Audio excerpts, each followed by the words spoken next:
Okay, we should be going live now. Hi, everyone. Welcome to the quarantine sessions. We are here once again for a very, very exciting session. We have a super star guest today. He is a business developer in one of Egypt's most successful startups today, Robusta. His name is Hussein Mohieldin. Hussein, thank you so much for joining us.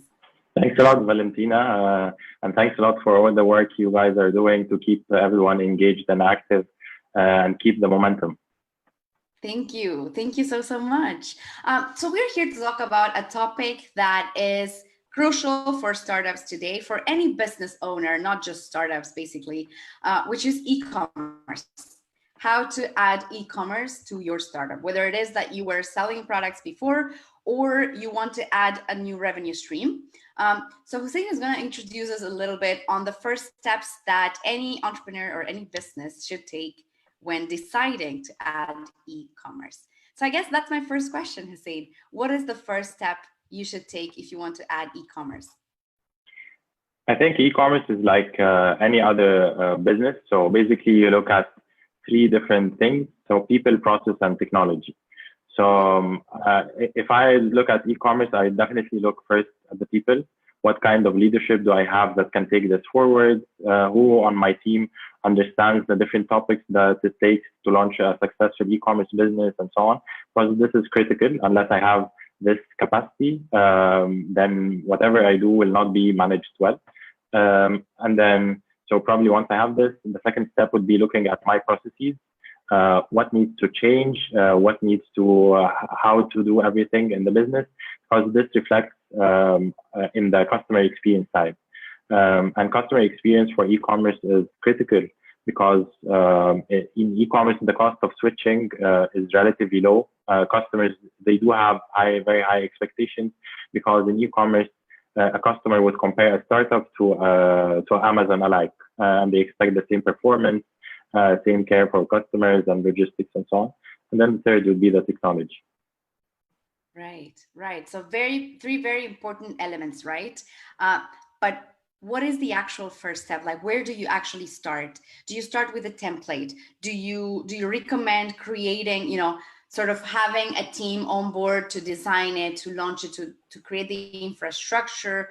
What is, in terms of the tech platform, right? What do you suggest? Yeah, so for the tech platform, I think it would be different from one startup to another, depending on what they're doing. So basically, they need to start looking at their own business. For example, if they're selling products, how many SKUs do they have? How many transactions do they expect per day? What kind of seasonality do they expect for their product? I do a benchmarking of other competitors on the market and what kind of experience they have and so on.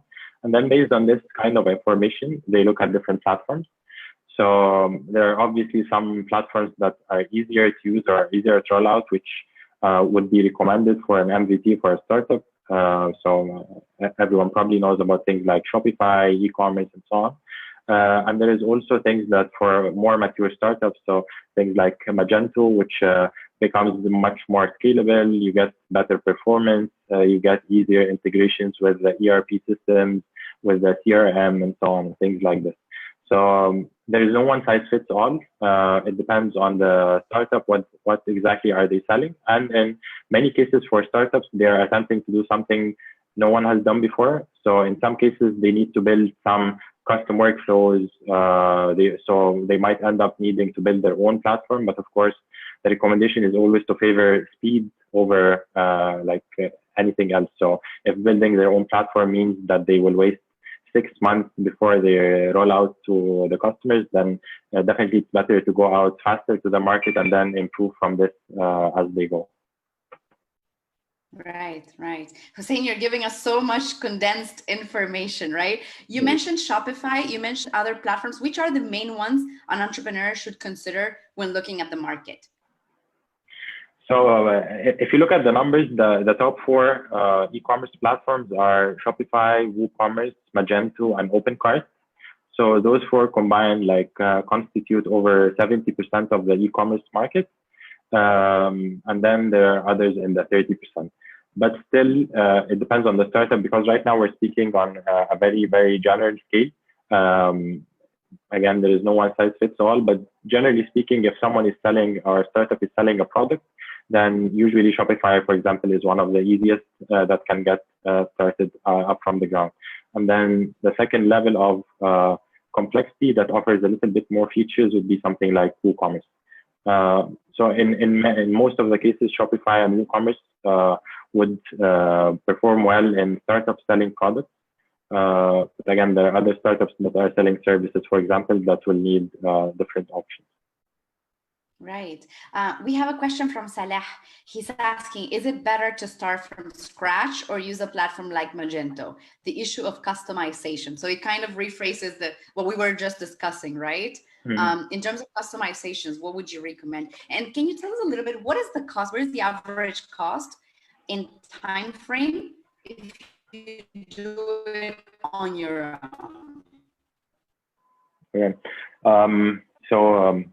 Basically, regarding the last question for building something from scratch, I would advise to avoid this in the beginning for a startup, because this requires lots of focus, and this drags a lot of the attention of the startup on focusing on the tech product and solving bugs and issues and building user experience and so on. And it's somehow distracting from their core market. So they should be more focused on the customers, more on the transactions and so on. So I would advise that in the first MVP, they don't build something from scratch. However, they need to deal with a platform they are comfortable with, because again, they will need to do some customizations and so on. As we talked, like experience becomes critical. Yeah, that's right. Right. Ahmed Ayed is asking, do you think in Egypt the government should establish a platform like Ma'roof in KSA to protect the consumers? I'm not sure what do they mean by protect the consumer, but I think the government, like, there are lots of initiatives happening. So in Egypt, the general authority for customer protection is very active, online and offline equally, and there are lots of policies that have already been on track, like things to protect the privacy or the security of the consumers and so on. But those are more still on the policy side, and it will take like a little bit for them to be activated. But again, it's more or less the same everywhere. So most of the countries, these are also somehow new policies. Right. Thank you, Ahmed.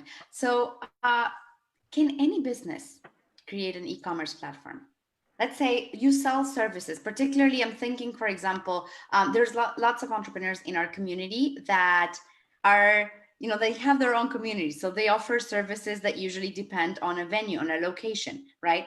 Can those kind of services become sort of online, and can they be sold through e-commerce? Can an online course, for example, be sold through e-commerce? Online what? Online course? An online course, yeah. If we talk about EdTech, for example. Yeah, definitely. I think so. I think more or less what we're living right now is whoever cannot deliver their service online are suffering, and they need to pivot one way or another. So everyone needs to think about this, and there are lots of examples around. So there are startups who are even using online or digital to sell you services for your home. Someone to fix your a carpenter, or someone to fix your electricity and so on, like the Khidma. I've seen some pivots, like for example, Al Maqar, they're a co-working space, and when this happened, so no, actually they're closed, but they establish an online store to help you work better at home. So they have an online store that helps you get your equipment, get your coffee in place, get your productivity tools and so on. So I think yes, definitely every startup right now needs to think about pivoting online if they are not already, or at least making their operations and customer engagement digital. Right. Yeah, we have a comment from Salah saying everyone is going digital with the crisis, right? Exactly. Yeah. Now the question is, there's so many. Sorry, say again. Whether we like it or not, yeah, we're going. Exactly. Now, I have another question. There's so many marketplaces that are already out there that have sort of the, the inflow of customers. They're sort of ready to go, right? So what is the advantage of creating your own e-commerce platform versus joining a marketplace, having your products at a marketplace, such as Amazon, for example, or Souk? Yeah, what is sort of the pros and cons that you see there? Yeah. So basically, going on a marketplace definitely like helps you get online faster. It abstracts lots of the details, like they take care of some aspects of the logistics, they take care of some aspects of the marketing. They already have users coming in, thousands of users, so you're not starting from ground. However, this cannot be your only channel for long because it's still a channel that's owned by someone else. So it's a matter of today they like you, you get good business. Tomorrow they like the competition. You start having difficulties. So you need to own your channels basically, and you need to own your experience because sooner or later, if all what you're doing is you're selling through someone else, you're not actually owning the customer, and the customer is the most important aspect of the business. And we see it everywhere. So Amazon, for example, they have the strength to negotiate all the terms and so on with their dealers, and then it becomes a matter of how far you can go. But if you own your own platform, it's a little bit more complicated because now you need to take care of your technology, you need to take care of your marketing, and you need to take care of everything. So if you can do this well, you will probably perform well. Right. Would you say perhaps joining a marketplace is a good first step that then can be sort of moved forward through an own platform, or would you just go directly to building your own platform, no matter how sort of no matter how basic it is?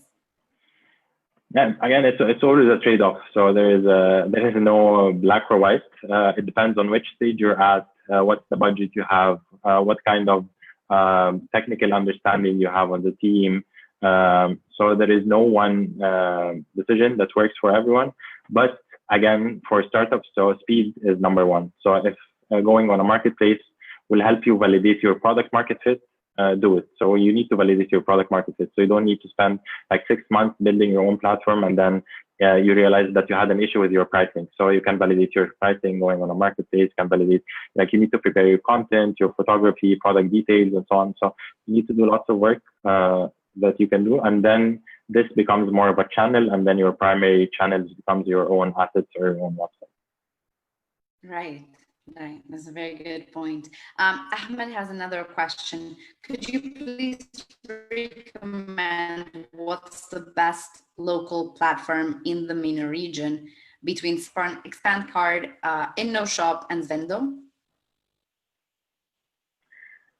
So I'm not sure I can like do a comparison right now because I don't have their like everything ready, but generally when you want to compare between your different platforms, so probably look at the features, what do they offer, you look at the pricing, you look at things like the support, what happens if your store is down, what kind of SLA do they have, and so on.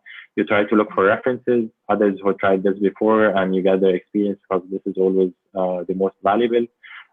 You look at the user experience, which one would be seamless for your customers. And if it's a monthly subscription, you might as well do parallel subscriptions and then do sort of A/B testing and see which one of them performs better. Right, right. So you do recommend A/B testing for this as well? Yeah, A/B testing in general as a concept is very important for e-commerce. Because you never know. It's different for every customer base. So if you're selling to customers from Egypt, it's different than the customers are in Europe or US or India. So customers are different. Your product is different if you're selling fashion versus you're selling home appliances or you're selling a service. And you can never tell what will work for you unless you try it with your own customer base. So A/B testing, yes, is very important. Right, right. Salah is asking, what is the best advice to make the transition easier from a platform to your own e-commerce website? What would make the transition easier? Yeah. I think setting the vision early on that one day you will need to move to your own platform. So you start designing your processes with this in mind. So you don't design your processes that would only fit working with this marketplace or the other one, but you design processes that will work for your business and then do customizations for each channel that you work with. You try to keep everything as modular as possible and as standardized as possible. So, for example, if you're doing a product photography, you don't do it only to the specs of this marketplace. You do it so that you can export different formats depending on the requirements of any marketplace later on or your own. You always build whatever you build in mind that one day you understand that this will become only a single channel and not the ultimate one. Right, right. I was stuck a little bit between in the previous question when you said let's to do some A/B testing. Can you walk us a little bit through how you do that? So simply explained, A/B testing is basically like if you have 1,000 users, you run experiments, and there are lots of tools that help you run such experiments, analytics tools, and so on. And you start directing parts of the traffic to different targets.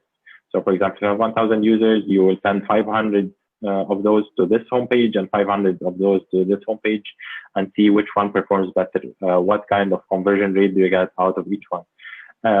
And to the level of that, at some point, if you want to move a button from the top of the page to the middle of the page, you still need to run A/B tests and see if this affects your conversion positively or negatively.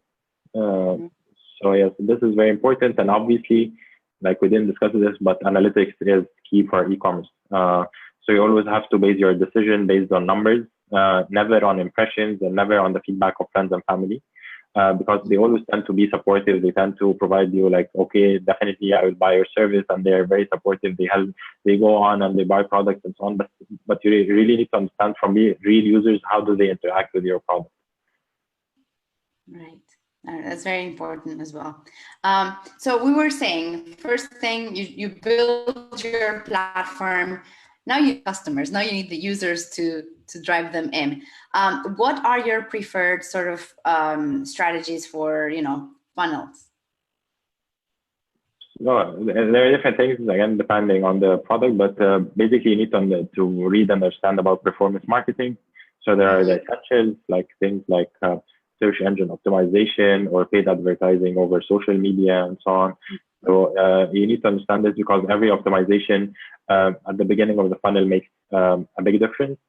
And this is mainly the acquisition part. So if you break down the funnel into more or less 4 phases, so you have the acquisition, which is critical, and then you have the engagement.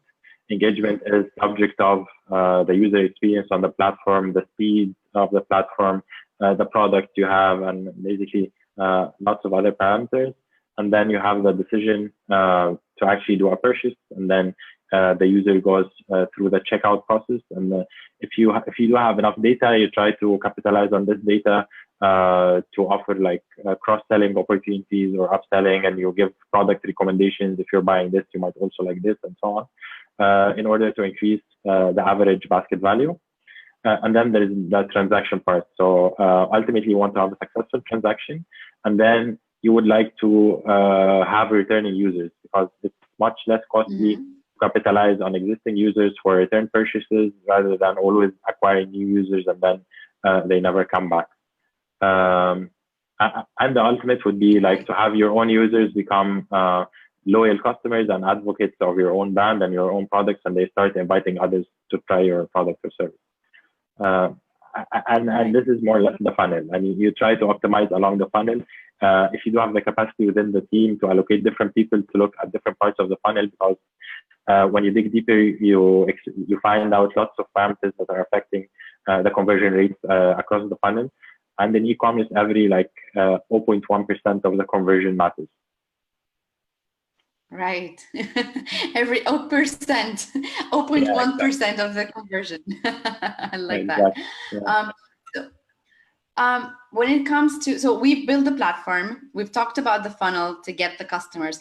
Now comes logistics, delivery. Yeah. How does an entrepreneur that has never run e-commerce, that has never sold online, how do they deal with the logistics? Because I mean, we are seeing today businesses from across many different industries that are driving and kind of going through this digital transition. But how do you deal with that? Is it, do you hire a company? Do you do it in-house? How do you actually, deliver the products? Yeah, logistics is definitely critical. It could be even more critical than all of the other aspects because, as I said, customers have expectations. I did like a shopping experience on a website a couple of weeks ago. It was very smooth, but then I was very happy. I placed the order and I paid.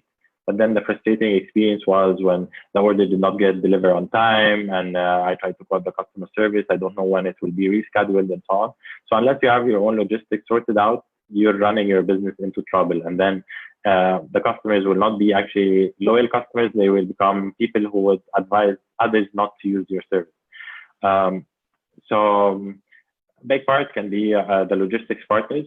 So if you cannot establish in-house capacity and you have the right partners in your city or country and so on that you can rely on to offer this service to your clients, and they have to be trustworthy because they can always tell you that the customer didn't answer the phone or they didn't deliver and so on. So unless they're really trustworthy and competent in their market, you might need to establish some parts of the logistics in-house. And you have to simulate it and you have to run it. And unless this is well, whatever you spend on the marketing, whatever you spend on the technology actually backfires on your business. So definitely outsourcing logistics can be something for startups at the beginning. However, with very good processes for quality assurance and enforcement along the process. Right. Yeah, this is where things get very delicate, right? As you were saying. Yeah, exactly. Yeah. We have a question here on Zoom from Amir Rahman. Hi, Hussein. We are an e-commerce platform that sells home improvement and DIY materials. We are currently selling through a single vendor. We want to develop it to a marketplace where we have multiple vendors, but we are worried that they won't be able to do good customer and logistics services. What do you suggest we do? Oh, yeah. That's very specific. Yeah, that's the core of the business. But on the good side, you're selling products that everyone is looking for right now. So everyone wants to make their home better. Yeah. Now that we stay at home 24/7. But I think it's a process. It's like you're hiring someone to work on your team. So it starts by how do you recruit your vendors? What kind of qualification process do they have? What kind of you examine their business, you understand their capacity, and you make sure that you don't send them business beyond their capacity and so on. And you have very good integration, good relationships with the management so that you can always ensure you're on top of stuff. And then there is also the part about performance management. So doing like regular reviews with those vendors. What kind of achievements did we have together over the past month? Are we meeting our targets or not? If we're meeting our targets good and well, how can we plan for the next period? If we're not, what's happening? Why are the orders dropping? How can we fix that? And so on. So it's a full process from recruitment to performance management. At some point, you need to attract others. At some point, you will need to fire some of the vendors because they're not doing a good job and it's hurting your brand. So it's like you have your own team in-house, but it's actually not just people, it's companies. Right. Well, that was a very thorough answer. Thank you. Another question, I guess, is related to how do you aim for growth and how do you plan for growth, right? You start obviously, driving sort of, transitioning to the sales you had to turn to e-commerce, but the ultimate objective is to increase sales, right? How do you plan for that growth and what should be milestones to go over?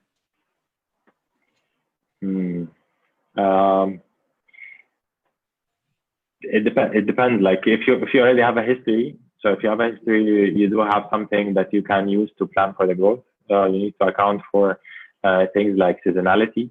So if you have a seasonality in your business, or you have something like Mother's Day will have a spike on your sales, or Black Friday and so on, and then you create a momentum, and you always need to capitalize on the momentum. So once you have this momentum, you need to think of how to keep it and how to make this somehow the new normal of your business. So right now with the COVID-19 situation, the e-commerce players, they have a momentum. So they're seeing figures that are around 3x their normal business. How can they keep this after after the quarantine is over. So momentum is very important. Planning of growth is a matter of your own capacity. If you have a supply of products, so supply might always be an issue. So you need to look at your own supply. And in some cases might be an issue, or your actual ability to reach the demand. So you need to look at the different customer segments. Are you fulfilling a significant percentage of the market you're serving? Is it a problem of awareness? Do people need to know more about your brand, or is the problem of the product assortment and so on? And then you have your growth plan according to where you are, how fast the market is going, how fast the competition is going, what kind of capacity do you have, what kind of budget do you have to spend on the marketing and so on, so that you can plan your growth accordingly. But typically, startups should be measuring their growth like week over week. So it's if you're getting a funding from a VC, it's not, you don't measure your growth like annually, you don't measure it quarterly, you measure it week over week, and in a worst case scenario, it's a month over month. And this puts a lot of pressure, but is very important to drive the fast growth. Right. A lot of pressure. Yeah. One of the last questions we have for today is the requisites, the prerequisites. A lot of people want to do it, but they don't know what is exactly needed. Do you need to be a registered business, or can you do it with, if you're in the informal economy, can you do it with only cash on delivery? So what are the kind of prerequisites to really have an e-commerce platform? So I would categorize the prerequisites somehow into 3 different categories. So content is one thing. Because lots of players, they build a technology and so on, and they realize that they don't have the product photos, videos, and descriptions and everything ready. So that's a critical prerequisite. Logistics, we mentioned this, and then comes the system. So there are definitely cash on delivery has been a popular channel in Egypt for the past period, but I think with the current situation, so there's the trend of the contactless delivery. So people would like to lower the exchange of cash. People would like to use things like credit card payment. They would like to use like digital confirmation so that you don't have to sign papers and so on. So definitely you need to go with credit somehow. You need to have the integrations for the different systems. If you have an SMS gateway that sends notifications to the customers about the order status and so on. If you have integrations with the ERP system to keep your inventory updated, with the CRM and so on. So those are more or less the most common prerequisites you need for e-commerce. Right. Well, thank you very, very much, Hussein. It's been super thorough, super insightful. I guess you leave us all wanting to go right away and Shopify and establish our own selling platforms. We hope this has been useful for all of you entrepreneurs out there. And thank you so much once again, Hussein. Thanks a lot, Valentina. Thank you. Thank you. Thank you to everyone tuning in. We'll see you tomorrow for another quarantine sessions. And let's make the best of this time that we spend at home. Have a good night. Bye. Bye.